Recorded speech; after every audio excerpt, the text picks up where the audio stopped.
আজকে আমি তোমাদের আমার নিজের কথা বলবো। অর্থাৎ তোমরা তো দেখলে সামনেই আমার মেয়ের 5 বছরের জন্মদিন গেল। আমি আমার বাস্তব জীবনের কথা, মাতৃত্ব পূর্ণ হওয়ার নিয়ে কিছু বলতে চাই তোমাদের কাছে। গত 10ই নভেম্বর আমার মাতৃত্ব 5 বছর পূর্ণ করলাম। ঘুমিয়ে আছে শিশুর পিতা, সব শিশুরই অন্তরে। এই কথাটা ছেলে এবং মেয়ে প্রত্যেকের ক্ষেত্রেই এক। আমরা মেয়েরা যখন ছোটোবেলায় পুতুল নিয়ে খেলতাম, তখন সেই পুতুলটাকে মেয়ে সাজিয়ে মা হতাম। তখন মনের মধ্যে থাকতো একটা অন্যরকম আনন্দ। এরপর আস্তে আস্তে বড় হওয়ার সাথে সাথে পুতুল খেলাটা বন্ধ হয়ে যায়, কিন্তু মা হওয়ার ইচ্ছাটা প্রত্যেক মেয়ের মধ্যে সুপ্ত অবস্থায় থেকেই যায়। আমি যখন প্রথম জানতে পারলাম আমি মা হতে যাচ্ছি, সেই দিন মনের ভিতর একটা অন্যরকম শুরু হলো। সাথে সাথে একটা চাপা টেনশন, সব কিছু ঠিকঠাকভাবে চলবে তো?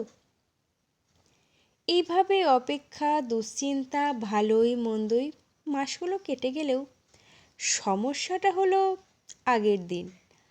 আগের দিনই শুরু হলো ঝড়টা। অর্থাৎ বুলবুল ঝড়ের কথা আমি বলছি। সারা রাত দারুণ ঝড় বৃষ্টি যেমন আকাশে হচ্ছিল, ততটাই ঝড় বৃষ্টি হচ্ছিল আমার মনের মধ্যে। কিভাবে সব কিছু হবে এই দুশ্চিন্তায় সারা রাত ঘুমোতে পারিনি। ঘুমটা ভাঙল যখন সকালের মিঠে সূর্যের আলোটা চোখে পড়ল। ভোরের দিকে ঘুমটা একটু এসেছিল।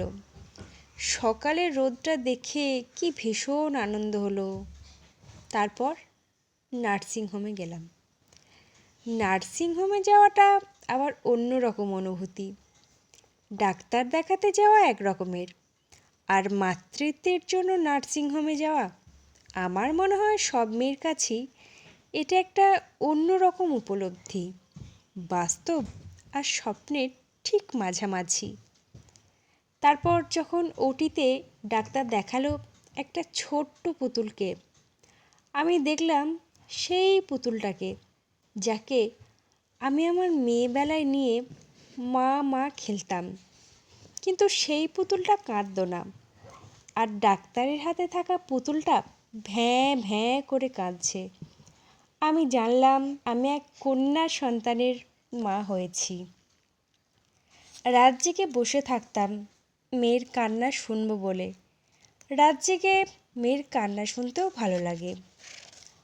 অর্ধেক খাবার খেয়ে বাচ্চার কাঁথা পাল্টানোর মধ্যেও অনেক আনন্দ পাওয়া যায়, সেটা মা হওয়ার পরেই জেনেছি।